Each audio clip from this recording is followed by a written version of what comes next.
Yes, and we're going to get to look at what happens in the brain when we truly feel felt and how the polyvagal safety, it truly does support healing.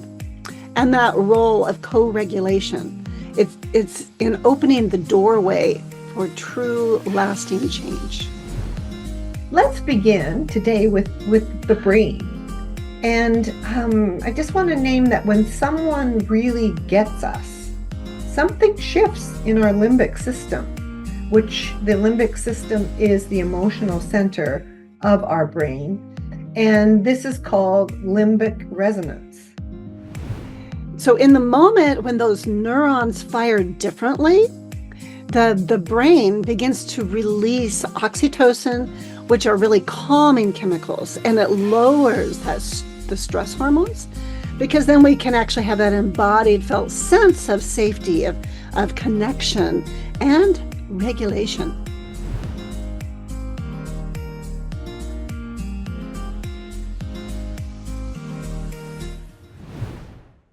Welcome back to the Healing You Method podcast.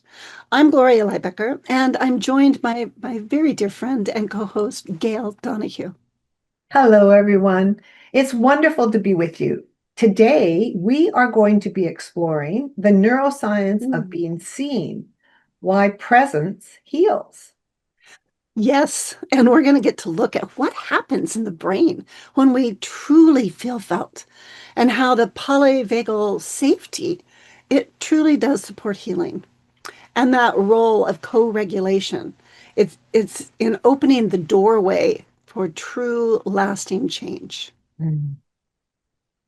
Let's begin today with the brain.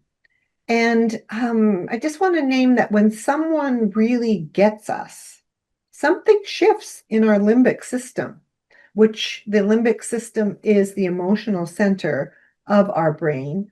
And this is called limbic resonance.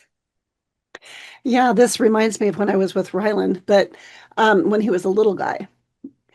So in the moment when those neurons fire differently, the brain begins to release oxytocin, which are really calming chemicals, and it lowers the stress hormones, because then we can actually have that embodied felt sense of safety, of connection and regulation. So the story with Rylan, I can remember when he was a little guy, he was so ultra sensitive to everything, to sensory processing on, steroids. And so the way that I was able to use this co-regulation was he would have these, I called them limbic bursts, where he'd get so triggered by his environment that his prefrontal cortex would just leave. And it would look like him being really loud, hollering loudly or screaming loudly, and just really, it felt like he was on fire inside of himself. And what I learned to do in those moments was to truly see his nervous system. Because if I saw him going into what looked, how would I put that? It would trigger my younger self, that when I would have experiences as a child where somebody would get angry and overpowering and rageful, then I would get harmed. And so it was kind of strange. It was like, oh my gosh, my nervous system was going like I'm going to die. And this was my little child. And so when I developed my capacity to see his nervous system and to see that he'd gone limbic, I would breathe, and then I could become a surrogate prefrontal cortex. What I did is I connected with spirit to do this. I would connect with spirit through my breath, breathing deeply 3 times and coming in and just sending that love out to him. And many times we'd end up laying on the ground, and I would be close enough, but not so close that he could like hit me, because he was thrashing around. And when that would happen, I would just breathe. And as he'd start to calm, I'd say, let me know when you're ready for a hug. And it was a grand experiment because I didn't know if that was going to work or not, but I was trusting that this has got to help. So for me, seeing the nervous system rather than seeing him and judging him as doing something wrong made a tremendous difference. I could see that I was supporting those pathways to grow and develop. And then when that happened, he'd look over at me and he'd have these teary eyes and he'd go, I'm ready for a hug. Oh, And it just, oh, it gave me the support and encouragement I needed to just continue that path and to stretch and grow my capacity to stay present. It was huge. gosh, My, yeah, it sounds so huge. Yeah.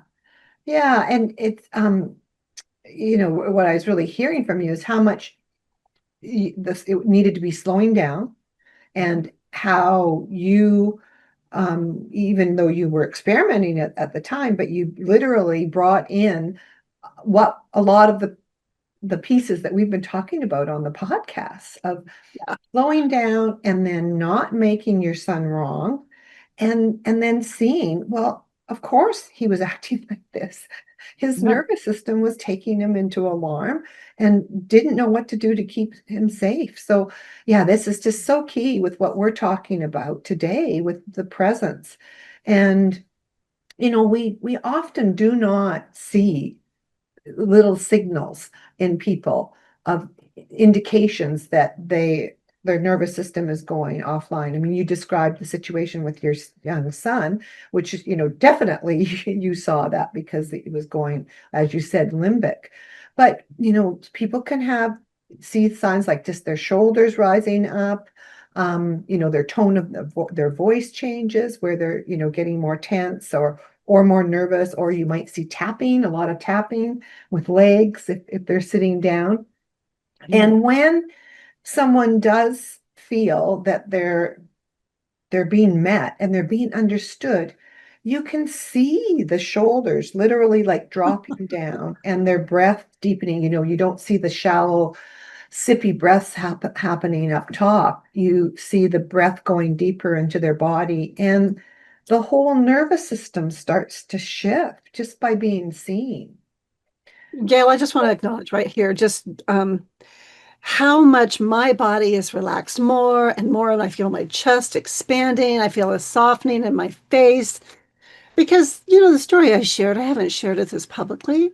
And for you to catch it in the way that you did, there's that resonance right there where you modeled being that presence that, it's just, so thank you. I love that you have that grace and that capacity, and my body's just relishing it. So Oh, that's wonderful.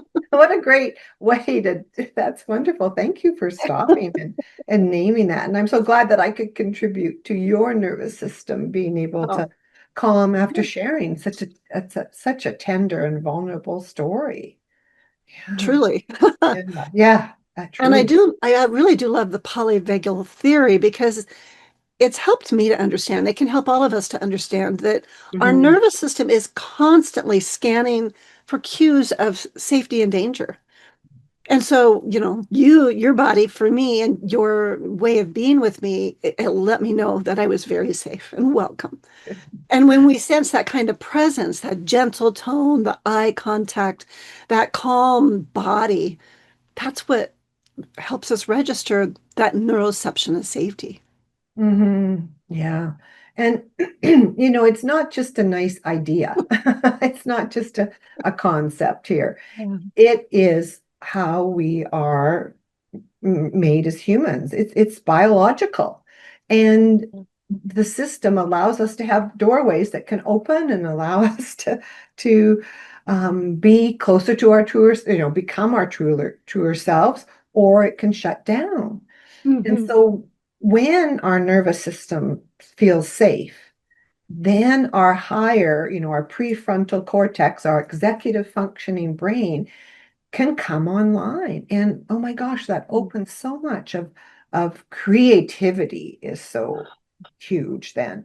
And our thinking and our connecting with other people and, ultimately healing.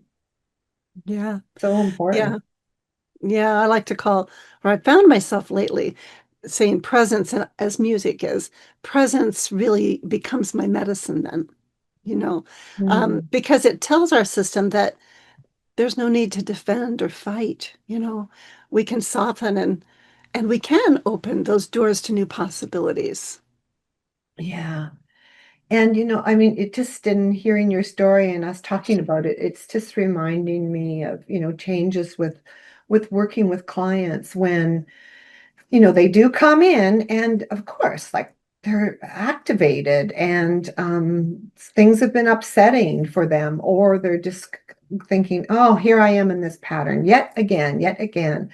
And quite often, it can be very running on sentences, or they're, again, tapping, the body is moving anxiously.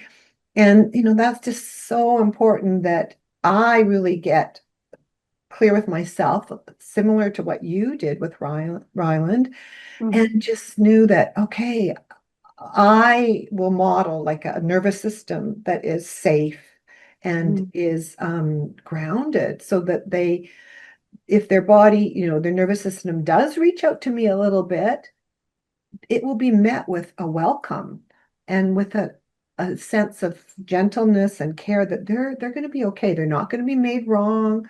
They're not Mhm. going to be shamed. They're not going to be embarrassed. And when that happens, you can see small changes start.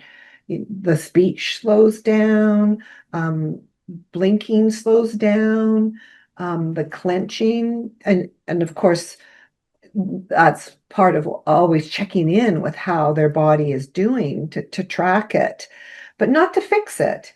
It's just to be accompanying with it, and sometimes sharing what I might be guessing for the client about what I'm sensing and attuning with them with what might be happening, and just staying in the physiology of it. You just find that people will have a softening, and they'll start to sit up straighter, but it's with less effort, and there's just more spaciousness.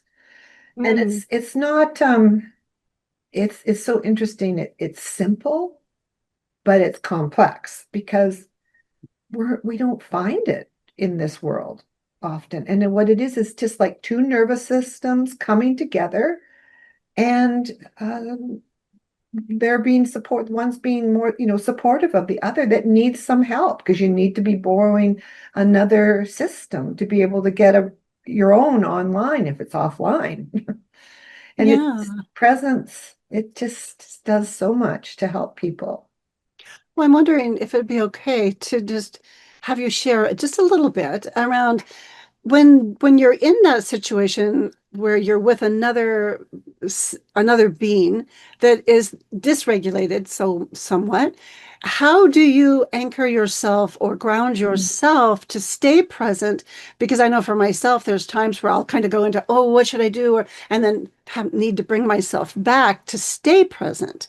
What are a couple of tips you might offer for people around practices they might Oh, use? yeah, that's a that's a great question. And just to first name that it is something to practice and develop, Mhm. because I didn't come from me initially, for sure. And it was just always um, just a centering, a grounding with myself, with checking in. Am I sitting in this chair? Am I breathing? And checking in with that breath is so important. And then knowing that I could find neutral me. Being able Hmm. to tune Yeah, into your own body, having yeah, awareness of where you are in space, tuning in for where are they in space, doing that discernment around, is this mine? Is this theirs? This does not quite feel like me, but I'm tuning into that. So yeah, it's really yeah, your intuition that's guiding you as you use curiosity and presence to accompany. yeah, That's just beautiful. I love that. That's yeah. what you modeled with me earlier. Yeah, thank you. And it is amazing how when we do practice it more, it it it starts to become natural. Like I just had the other day, my son, so he was much more sharp and quick and prickly with me.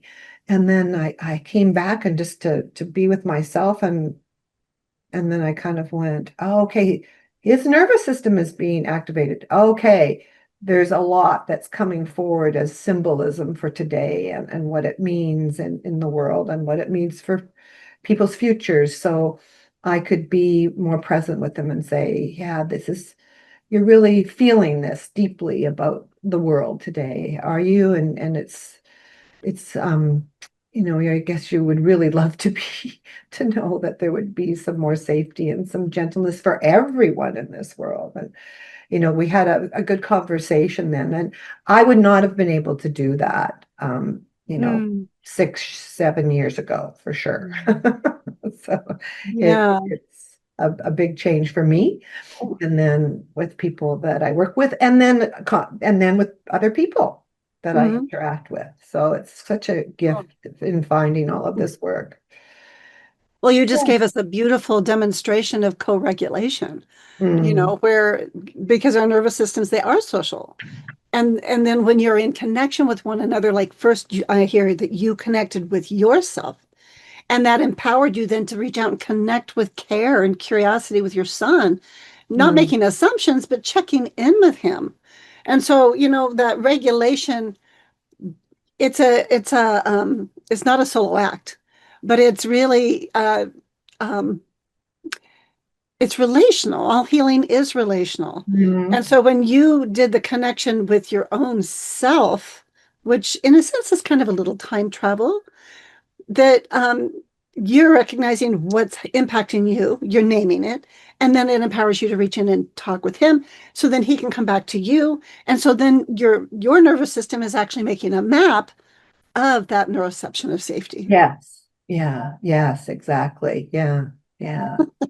I love that. Oh, and so, maybe we could invite our listeners of, do you have someone in your life whose Mm, presence helps you to calm?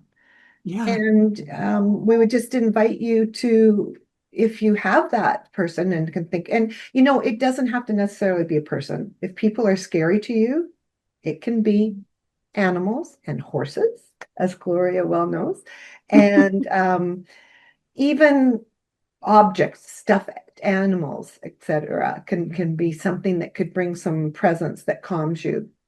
And if you find yourself activated, we would just invite you to imagine sitting with that person or that animal or that place in nature and notice how your body might shift.